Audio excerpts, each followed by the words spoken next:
Hi everybody, कैसे हैं आप लोग। आई होप आप सभी लोग अच्छे होंगे, सेफ होंगे और अच्छे से पढ़ाई कर रहे होंगे।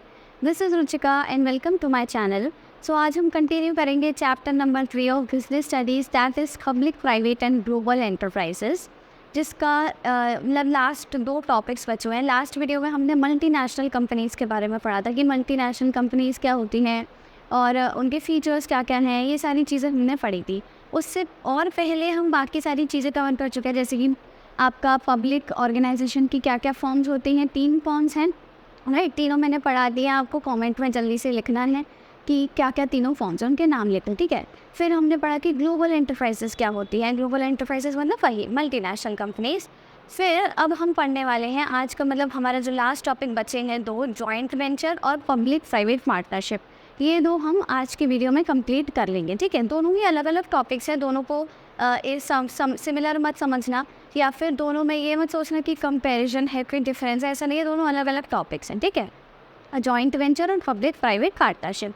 और आज मैं एक्चुअली पीपीटी से इसलिए नहीं पढ़ा रही हूँ, आप लोग सोच रहे होंगे बोर्ड पे क्यों पढ़ा रही हूँ। आज मैं पीपीटी से इसलिए नहीं पढ़ा रही हूँ क्योंकि मेरा लैपटॉप ख़राब हो गया है। 2-4 दिन हो गए हैं, मैंने वही एमआई के शोरूम पर डाला तो उसने बोला अभी 1 हफ़्ता लग जाएगा। फिर मैंने सोचा कि ठीक है बोर्ड पे पढ़ा लेते, कोई प्रॉब्लम है नहीं है, तो इसीलिए मैं यहाँ बोर्ड पर स्विच हो गई हूँ। तो अब हम शुरू करते हैं हमारा सबसे पहला टॉपिक आज का, यानी कि जॉइंट वेंचर। देखो नाम से समझ आ रहा है, वेंचर का मतलब पता है क्या होता है। वेंचर मतलब पार्टनरशिप, ठीक है। वेंचर इज सिंपली पार्टनरशिप और जॉइंट मतलब कुछ लोग फिर मिलकर पार्टनरशिप कर रहे हैं। जैसे आपको याद है हमने प्राइवेट ऑर्गेनाइजेशन की जो फॉर्म्स पढ़ी थी उसमें एक पार्टनरशिप भी था, सोल प्रोप्राइटरशिप पढ़ा था, जॉइंट हिंदू फैमिली बिजनेस, आपका कोऑपरेटिव सोसाइटीज़ ऑफ पार्टनरशिप, ऐसे करके हमने पार्टनरशिप जो पढ़ा था उसमें क्या था, 2 या 2 से ज़्यादा लोग मिलकर के क्या करते हैं, एक फर्म बनाते हैं, पार्टनरशिप करते हैं। ऐसा था ना, 2 या 2 से ज़्यादा लोग मिलकर फर्म बना रहे हैं। पर यहाँ जॉइंट वेंचर में क्या हो रहा है, 2 या 2 से ज़्यादा फर्म्स मिलकर के एक नई फर्म बना रही हैं। 2 या 2 से ज़्यादा कंपनीज मिलकर के एक नई कंपनी बना रही हैं, वो कहलाती है जॉइंट वेंचर। जैसे कि कोई भी 2 कंपनीज या 2 से ज़्यादा कंपनीज मिलकर के एक नई तीसरी, चौथी, 5वीं कंपनी बनाएं, उसे हम कहेंगे जॉइंट वेंचर। सिंपल मीनिंग है। तो उसमें क्या होता है, जितनी भी फर्म्स कंट्रीब्यूट कर रहे हैं, जैसे 4 कंपनीज मिलकर के नई कंपनी बनाएं, तो चारों क्या करेंगी, किस किस कैपिटल कंट्रीब्यूट करेंगी, चारों का प्रॉफिट का कुछ शेयर होगा, वो सब अग्रीमेंट होता है। जैसे हमने पार्टनरशिप में पढ़ा था प्राइवेट ऑर्गेनाइजेशन वाले में, सिंपल वही फंडा है। कुछ कुछ कैपिटल कंट्रीब्यूट करेंगी, चारों रिस्क बेयर करेंगी, प्रॉफिट लॉस में सबका जितना जितना शेयर होगा वो डिसाइड कर लेंगे। सारी चीज़ें वही है। तो पर इसमें है क्या डिफरेंस, क्या है कि यहाँ पर 2 या 2 से ज़्यादा फर्म्स मिलकर के एक नई फर्म बनाती हैं और इसी को कहते हैं हम जॉइंट वेंचर। तो जॉइंट वेंचर क्या है, when 2 or more firms join together to establish a new enterprise या फिर new company, new firm, it is called as joint venture। Simple सी डेफिनेशन है। और इसमें क्या होता है, सारी ही फर्म्स, जितनी भी कंट्रीब्यूटिंग पार्टिसिपेटिंग फर्म्स हैं जो पार्टनरशिप में पार्टिसिपेट कर रही हैं जॉइंट वेंचर में, वो सब कंट्रीब्यूट करती हैं कैपिटल, प्रॉफिट लॉस का उनका अपना अपना शेयर होता है, बाकी सारी चीज़ें वही होती है, सब मैनेजमेंट में पार्टिसिपेट करती हैं। इसकी काफ़ी सारे एग्जाम्पल्स हो सकते हैं, काफ़ी सारे an number of examples are there of joint venture. सबसे पहला Tata group and Vistara airlines. Tata group India का है, विस्तारा एयरलाइंस सिंगापुर की है। तो इन दोनों ने क्या किया था, जॉइंट वेंचर किया था। अब एक और पॉइंट यहाँ से आता है कि जो जॉइंट वेंचर होता है ना, इसके लिए कोई रूल नहीं है कि आपको अपनी कंट्री के साथ ही मिलकर के पार्टनरशिप करनी है, अपनी कंट्री की कंपनी के साथ ही नहीं, किसी भी फलानी कंट्री की कंपनी के साथ मिलकर के पार्टनरशिप कर लो, वो जॉइंट वेंचर हो जाएगा, ठीक है। जैसे कि मारुति उद्योग इंडिया की है, सुजुकी मोटर्स जापान की है। तो मारुति सुजुकी जो आप नाम सुनते हो वो क्या है, 2 कंपनीज ने मिलकर के एक नई तीसरी कंपनी बनाई, मारुति सुजुकी। मारुति और सुजुकी ने मिलकर के मारुति सुजुकी बनाई है। हीरो और होंडा ने मिलकर के हीरो होंडा बना लिया, फिर जो कि बाद में इनका जॉइंट वेंचर ख़त्म हो गया या टूट गया, तो इन्होंने अलग अलग कर लिया अपना। इसी तरह कोका कोला और नेस्ले ने मिलकर के एक नई कंपनी बनाई थी, नेस्ले रिफ्रेशमेंट कंपनी समथिंग ऐसे कुछ। तो इन दोनों ने जॉइंट वेंचर किया था। और ऐसे बहुत सारी हैं, जैसे महिंद्रा एंड महिंद्रा ने फोर्ड के साथ, फोर्ड जो कंपनी है गाड़ी की, उसके साथ भी किया था, रेनॉल्ट के साथ भी किया था जो कि ख़त्म हो गया। और बहुत सारे, आप ऐसे बहुत सारी चीज़ देख सकते हो। और इसीलिए आपको क्या करना है, ये कह लो 5 एग्जाम्पल्स लिखने हैं। ठीक है। चाहे वो इंडिया का नहीं, इंडिया के जो जॉइंट वेंचर्स है, मतलब इंडिया की किसी भी कंपनी ने अगर कहीं भी इंडिया की दूसरी कंपनी के साथ या बाहर विदेशी कंपनी के साथ जॉइंट वेंचर किया है, तो उसके आपको वो लिखना है, पॉइंट्स लिखने हैं, एग्जाम्पल्स लिखना है, 5 एग्जाम्पल्स लिखने हैं ऐसे जहाँ पर इंडिया की कंपनी इन्वॉल्व हो, ऐसे जॉइंट वेंचर के 5 एग्जाम्पल्स लिखने फॉर्मेट में, ठीक है। तो ये होता है सिंपल जॉइंट वेंचर, ईजी है। अब इसके कुछ फीचर्स हैं। अब देखो फीचर्स में सिंपली वही है जो आप मतलब सोच रहे होंगे। क्या सोच रहे होंगे कि भाई अगर 2-3 कंपनी मिल गई हैं तो इससे क्या होगा, सबको फ़ायदा तो होगा ही ना। ऑब्वियसली क्या क्या फ़ायदे हो जाएंगे, increase the resource and capacity. Obviously एक बंदे के पास मान लो आप कह लो कि क्या कहते हैं बस 50 लाख है, और उसके जैसी 2-3 कंपनी आ गई, सब 50-50 लाख कॉन्ट्रीब्यूट करेंगे, कोई 60 लाख कोई 70 लाख, तो उनके पास क्या होगा, फाइनेंशियल रिसोर्सेज ज़्यादा होंगे, उनके पास ह्यूमन रिसोर्स भी ज़्यादा होंगे, उनकी वर्क फोर्स लेबर फोर्स ज़्यादा होगी, उनकी प्रोडक्शन कैपेसिटी बढ़ेगी, वो ज़्यादा प्रोड्यूस कर पाएंगे, राइट। क्योंकि पहले कहाँ एक ही काम कर रहा था, अब जॉइंट वेंचर में 2 या 2 से ज़्यादा लोग हैं या 2 या 2 से ज़्यादा कंपनीज़ हैं, फर्म्स हैं, तो कुल मिलाकर के उनके रिसोर्सेज इंक्रीज़ होंगे, उनकी प्रोडक्शन कैपेसिटी इंक्रीज़ होगी, आउटपुट इंक्रीज़ होगा, सेल्स इंक्रीज़ होगी और प्रॉफिट भी उनको अच्छा खासा मिलेगा। फिर आता है access to new markets and distribution network. अब ऑब्वियसली जैसे इंडिया की कोई कंपनी है, इंडिया की कंपनी अगर बाहर जा कर के या फिर किसी और कंट्री की कंपनी से टाई अप कर ले, जॉइंट वेंचर कर ले, तो क्या होगा, वहाँ पर उसको एक नया मार्केट मिलेगा कि नहीं, नया मार्केट मिलेगा। और वैसे जैसे इंडिया की जैसे बाहर की कोई भी कंपनी आती है, जैसे आप कह लो ये सुजुकी का ये एग्जाम्पल लूँ मैं, कि सुजुकी कंपनी ने क्या हुआ, इंडिया में अपना ऑफिस खोला, कंपनी खोली, टाई अप किया मारुति के साथ, तो क्या हुआ, उस पर एक नया मार्केट मिला, साथ ही साथ उसके जो डिस्ट्रीब्यूशन नेटवर्क है वो बढ़ गया, वो अब उसके कस्टमर्स और ज़्यादा बढ़ गए हैं। पहले अगर इतने थे तो अब इतने ज़्यादा हो गए, क्यों, कुछ मारुति वाले भी ऐड हो गए, मारुति सुजुकी दोनों मिल करके वो काम कर रहे हैं इसीलिए। तो क्या होता है, एक नया मार्केट मिलता है, प्रोडक्ट की आप कह लो सेल्स ज़्यादा बढ़ जाती है, साथ ही साथ डिस्ट्रीब्यूशन नेटवर्क भी आप मतलब आपका इन्हांस होता है, ज़्यादा लोगों तक अपनी प्रोडक्ट्स पहुंचा सकते हो, तो ये सारी चीज़ें होती हैं। फिर आता है access to technology.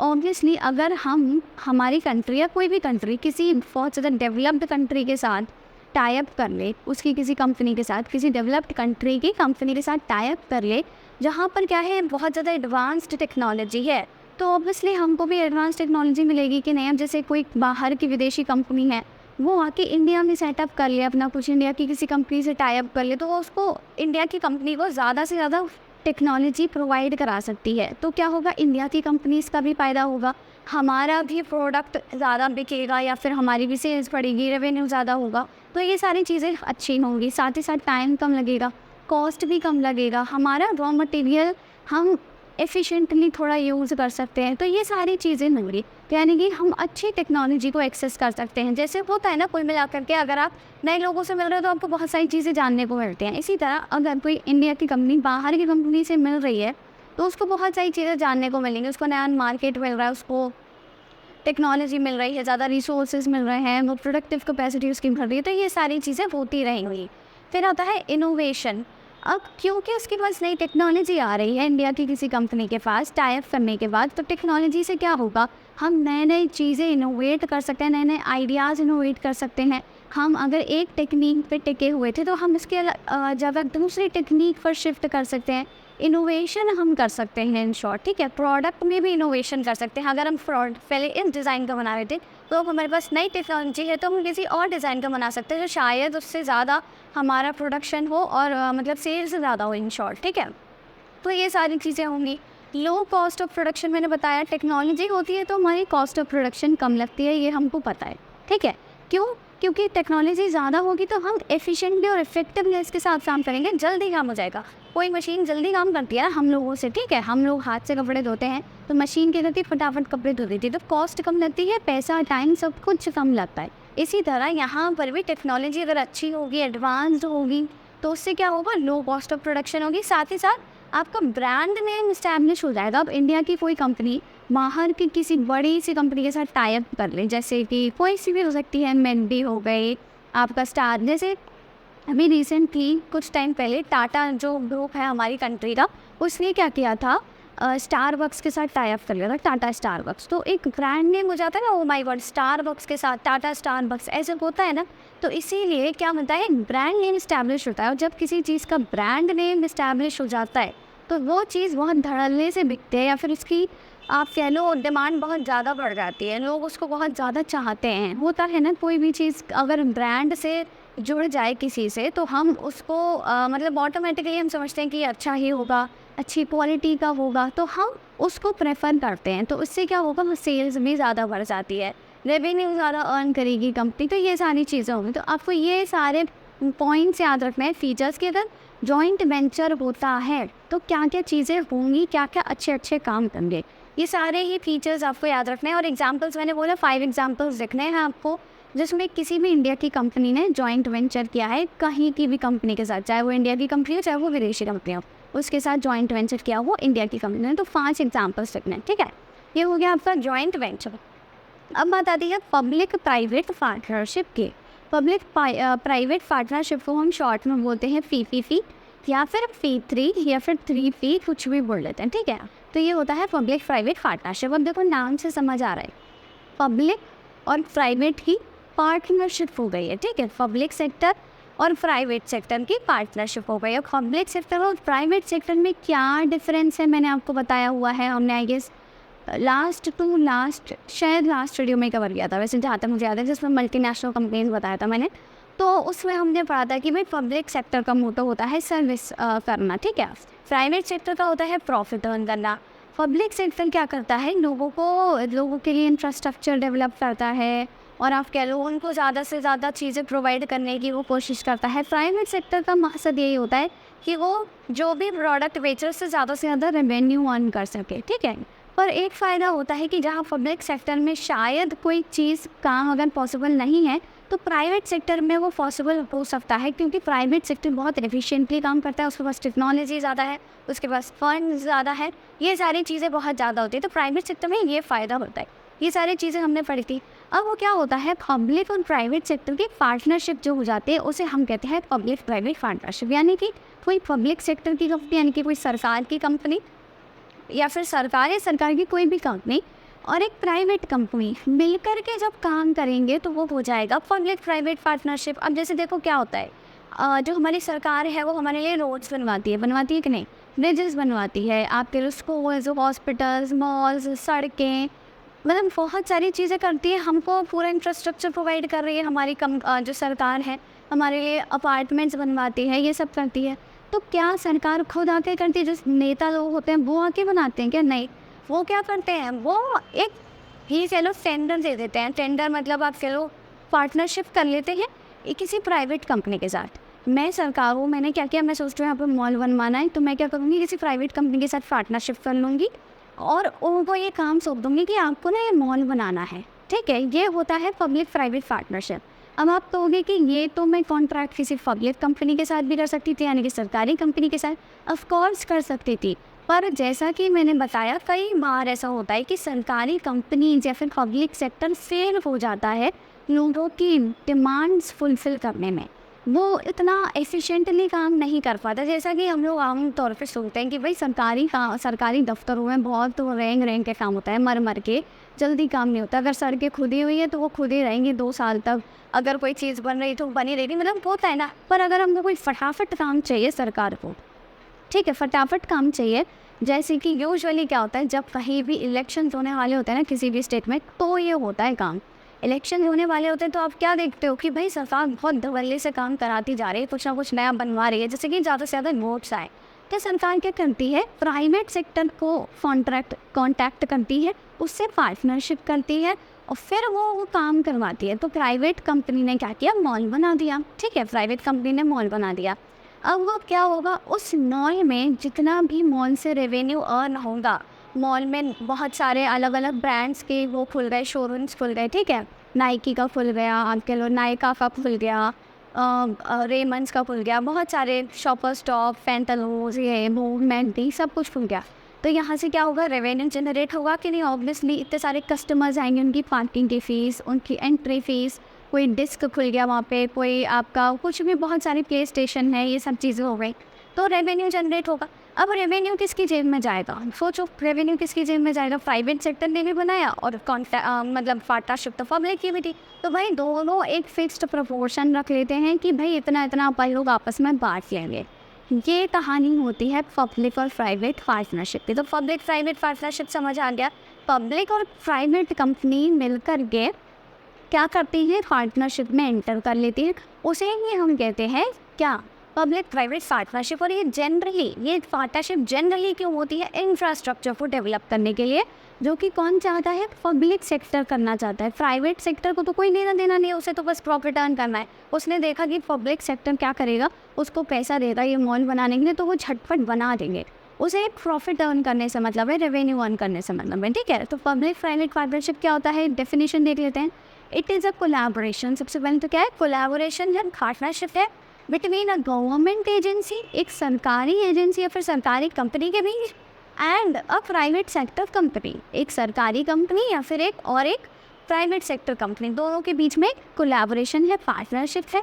That can be used to finance, build and operate projects. जो कि किस लिए होती है पार्टनरशिप? किस लिए यूज़ की जाती है?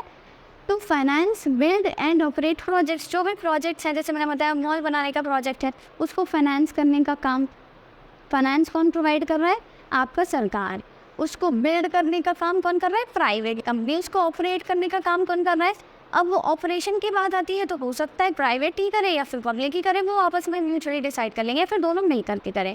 कुल मिलाकर के फाइनेंस करना हो कोई भी प्रोजेक्ट, उसको प्रोजेक्ट को बनाना हो, जैसे डैम्स बनाने हैं, हाईवेज़ बनवाने हैं, या फिर उसको ऑपरेट करना हो, तो इस पर्पज़ से पार्टनरशिप करी जाती है। जैसे कि parks, convention centres, public transportation networks. Public transportation network मतलब ये हाईवेज, रोड्स, ये सब चीज़ें, ठीक है, ब्रिजेस एट्सेट्रा। तो इन कामों के लिए पब्लिक प्राइवेट पार्टनरशिप की जाती है। आई होप ये कॉन्सेप्ट समझ आ गया होगा, कंफ्यूज नहीं होना है। पब्लिक प्राइवेट पार्टनरशिप अलग होती है, जॉइंट वेंचर बिल्कुल अलग कॉन्सेप्ट है। वो उसमें तो बस दो या दो से ज़्यादा फर्म्स हैं, चाहे वो सेम कंट्री की हो चाहे वो डिफरेंट कंट्रीज़ की हो, वो अलग चीज़ है, ठीक है। ये अलग चीज़ है। इसमें पब्लिक और प्राइवेट ये दो वर्ड्स याद रखो, ठीक है। पब्लिक कंपनी है, प्राइवेट कंपनी है। वो ऑब्वियसली यहाँ पे भी ज़रूरी नहीं है, हो सकता है ये दोनों कंपनीज बाहर की भी हो, या फिर इन दोनों में से कोई एक इंडिया की हो, कोई बाहर की हो, या दोनों ही इंडिया की हो, डिपेंड करता है। बस इससे यहाँ से होता क्या है, पब्लिक सेक्टर को ना एडवांस्ड टेक्नोलॉजी मिल जाती है, अच्छी अच्छी टेक्निक्स मिल जाती हैं, बहुत ज़्यादा मतलब कह लो मतलब आपका काम फटाफट से हो जाता है, एडवांस्ड वे में हो जाता है। तो ये सारी चीज़ों का फ़ायदा होता है। अब इसके फीचर्स क्या हैं? फीचर्स की बात आती है। सबसे पहला contract between public and private sector. जो अभी लंबी चौड़ी मैंने इतनी कहानी बताई ना, वही पॉइंट ये शॉर्ट में बोल रहा है कि ये क्या है, काइंड ऑफ कॉन्ट्रैक्ट है, अग्रीमेंट है between public and private sector, जिसमें दोनों ही मिलकर क्या करते हैं, किसी आप कह लो मतलब कोई भी प्रोजेक्ट है उसको फाइनेंस करते हैं, उसको ऑपरेट करते हैं, साथ ही साथ अपना प्रॉफिट शेयर करते हैं, right. Cost of using service. अब बात आती है, ये जो सर्विस इन्होंने प्रोवाइड करी, जैसे इन्होंने मॉल बनवाया था, भाई हमने क्या किया था, मॉल बनवाया था। अब ये जो मॉल है, सर्विस है, ये जो हमने सर्विस दी है, इसको यूज़ करने का जो कॉस्ट है, पैसा है, वो किसकी जेब में जाएगा? मतलब वो कौन मतलब उसका पैसा कौन देगा? पब्लिक सेक्टर देगा या प्राइवेट सेक्टर देगा? मॉल बनाने का पैसा कौन देगा, पब्लिक या प्राइवेट? तो ये मैंने आपको बताया, यूजुअली क्या होता है, पब्लिक सेक्टर देता है, क्योंकि ये इनिशिएटिव पब्लिक सेक्टर का ही था। पब्लिक सेक्टर को चाहिए था कि हमारी कंट्री में मॉल हो, प्राइवेट सेक्टर को कुछ नहीं चाहिए होता, उनको लिए तो कुछ भी ना हो कंट्री में, बस उनका तो रेवेन्यू आता रहे कहीं ना कहीं से ही। पर पब्लिक सेक्टर को चाहिए अपने सोसाइटी का वेलफेयर, अपनी जनता का भला, तो इसलिए वो मॉल बनवा रही थी। तो ऑब्वियसली ज़्यादातर केसेस में पब्लिक सेक्टर ही फंड प्रोवाइड करता है, उसकी ही कॉस्ट लगती है, उसी का ही पैसा लगता है जेब से। पर हो सकता है कुछ अग्रीमेंट हो कि दोनों आधा आधा या फिर कुछ सर्टेन रेशियो में वो कंट्रीब्यूट कर सकते हैं कॉस्ट, ठीक। फिर आता है प्रोविज़न ऑफ कैपिटल सब्सिडी। अब कैपिटल सब्सिडी भी यहाँ पर प्रोवाइड होती है, जैसे कि पैसा तो वैसे पब्लिक सेक्टर मान लो प्रोवाइड कर ही रहा है, पर अगर नहीं भी कर रहा है, जो भी है कोई भी प्रोवाइड कर रहा हो, कॉस्ट मतलब किसी की भी लग रही हो, पर कभी कभी क्या होता है, गवर्नमेंट क्या करती है, इनकी पब्लिक सेक्टर कंपनी जो भी है वो क्या करेगी, वो ना प्राइवेट सेक्टर कंपनी को कैपिटल सब्सिडी प्रोवाइड करेगी कि भाई आपका जो भी आप पैसा लगा रहे हो इसमें मॉल बनाने में, उस पर ना हम आपको सब्सिडी देंगे। यानी कि सब्सिडी पता है ना, सब्सिडी जैसे आप गैस सिलेंडर लेते हो आपको सब्सिडी मिलती है, यानी कि जैसे 850 का सिलेंडर है मिला आपको, तो आपके अकाउंट में 12-13 रुपये आ जाते होंगे, 12-13 रुपये कम हो गए, ठीक है। यानी कि उनका जितना भी रुपया लगा, मान लो उनके 100 लाख रुपए लग गए, तो उसमें से 2-4 लाख या फिर कितने भी, 2-4 लाख तो बहुत कम हो गया, हाँ 10 लाख मान लो सब्सिडी उनको मिल गई, तो यानी कि 10 लाख उनके कम हो गए। तो वो सोचते हैं कि यार हमको ऐसे सब्सिडी मिलेगी, हमको ऐसे ग्रांट्स मिलेंगे, तो वो इसीलिए एग्री कर जाती है जो प्राइवेट कंपनी होती है, और इसीलिए वो क्या करती है, वो सोचती है कि भाई फिर हमको रेवेन्यू भी ज़्यादा से ज़्यादा मिल जाएगा, हमारा पैसा भी कम लगेगा, अगर हम लगा रहे हैं 100 लाख रुपये तो हमारा पैसा भी कम लगेगा, कुल मिलाकर के इसीलिए वो मान जाती है। तो यहाँ पे कैपिटल सब्सिडी भी प्रोवाइड करती है सरकारी कंपनी प्राइवेट कंपनी को। नेक्स्ट आता है शेयरिंग ऑफ रेवेन्यू। ये मैंने बता दिया कि रेवेन्यू जो भी अर्न होगा उस मॉल से, जो भी अर्न होगा मॉल से, वो शेयर करते हैं आपस में, और वो उनका एक रेशियो होता है जो वो खुद ही डिसाइड कर लेते हैं कि हम इस रेशियो में 40-60 के रेशियो में करेंगे, 50-50 के रेशियो में करेंगे, वो अपना उनका तरीका है, ठीक है। फिर लास्ट आता है pertaining to high priority projects and public welfare. अब ये जो पब्लिक प्राइवेट पार्टनरशिप की जाती है वो की क्यों जाती है, मैंने बताया था ना भाई, पब्लिक सेक्टर को चाहिए वेलफेयर, तो वो पब्लिक वेलफेयर के मोटो से ही कराते हैं ये सब काम, और इसीलिए वो सोचते हैं कि ज़्यादा से ज़्यादा जल्दी से जल्दी ये सब चीज़ें बन जाए, तो हम क्या करें, मतलब जनता का भला हो जाए, तो इसीलिए वो पब्लिक प्राइवेट पार्टनरशिप करते हैं। दूसरी चीज़ pertaining to high priority projects. अब हाई प्रायोरिटी प्रोजेक्ट्स क्या होते हैं, मतलब हाई प्रायोरिटी मतलब ऐसे प्रोजेक्ट्स जो बहुत मतलब सबसे पहले इम्पॉर्टेंट हैं किसी भी कंट्री की जनता के लिए। क्या क्या, आपका एजुकेशन, यानी कि आपके स्कूल्स हो गए, एजुकेशनल इंस्टीट्यूट्स, आपका हॉस्पिटल्स हो गए, आपके रोड्स, डैम्स, ब्रिजेस, ये सारी चीज़ें, इंफ्रास्ट्रक्चर, बेसिक इंफ्रास्ट्रक्चर जो होता है किसी भी कंट्री का, वो सबसे ज़्यादा इंपॉर्टेंट होता है, वो प्रायोरिटी होती है सरकार की, क्योंकि हम वो सोचते हैं कि हम ये तो उनको प्रोवाइड कराएं ही कराएं, ये सब चीज़ें तो होनी ही चाहिए, ठीक है। तो जब ऐसी चीज़ें बनवानी होती हैं, ऐसे प्रोजेक्ट्स में उसको इन्वॉल्व होना होता है, तब वो क्या करते हैं, पब्लिक प्राइवेट पार्टनरशिप करते हैं। साथ ही साथ जब उनको पब्लिक वेलफेयर करना होता है तब वो पब्लिक प्राइवेट पार्टनरशिप में एंटर होते हैं, यानी कि किसी प्राइवेट कंपनी के साथ टाई अप कर लेते हैं। तो ये था पब्लिक प्राइवेट पार्टनरशिप। पर इसका ना एक कह लो एक लिमिटेशन है या फिर एक प्रॉब्लम है। क्या होता है, ज़्यादातर ये होता है कि कॉस्ट तो देखो सरकार की लगी रही है, अब जिसको ज़रूरत है भाई तो पैसा लगाएगा ना, सरकार को तो ज़रूरत है, उसको तो अपनी जनता का भला करना है, तो वो पैसा लगाती है। पर यूजुअली क्या होता है, जो इनकम अर्न होती है, मैंने बताया ना शेयरिंग ऑफ रेवेन्यू, रेवेन्यू वो लोग शेयर करते हैं, पर ज़्यादातर जो हिस्सा होता है, पोर्शन होता है रेवेन्यू का, वो प्राइवेट कंपनी खा जाती है। प्राइवेट कंपनी को क्यों खा जाती है वो, क्योंकि उसको चाहिए, उसका तो मोटो है प्रॉफिट अर्न करना। सरकार का मोटो था सोशल सर्विस करना, सोसाइटी का वेलफेयर करना, तो उसने कर दिया बनवा करके। उसका प्राइवेट का मोटो क्या है, प्रॉफिट अर्न करना, तो वो ये करती है। तो इससे थोड़ा बहुत सरकार का नुकसान भी हो जाता है भाई, क्योंकि उसको इतना पैसा तो उन्होंने लगाया कॉस्ट पर, उनको इतनी इनकम नहीं मिल पाई, उनका प्रॉफिट उनको नहीं मिल पाया, रेवेन्यू इतना जनरेट नहीं हुआ, जितना भी हुआ वो ज़्यादातर हिस्सा में प्राइवेट के पास आ गए। तो ये प्रॉब्लम होती है यूजुअली, पर फिर भी सरकार इसे इग्नोर करती है, क्योंकि उसका काम है अपनी जनता का भला करना और जनता के लिए ये सब चीज़ें बनवाना, इंफ्रास्ट्रक्चर डेवलप करना। इसीलिए होती है public private partnership. I hope आपको ये दोनों ही चीज़ें अच्छे से क्लियर हो गई होंगी। इसी के साथ आपका ये चैप्टर ख़त्म होता है, ये 3rd चैप्टर था। नेक्स्ट हम फटाफट से 4th चैप्टर भी स्टार्ट कर देंगे। इसी के साथ ये वीडियो ख़त्म होता है। अगर आपको वीडियो अच्छा लगा हो तो don't give it a like and do not forget to subscribe to my channel. Thank you.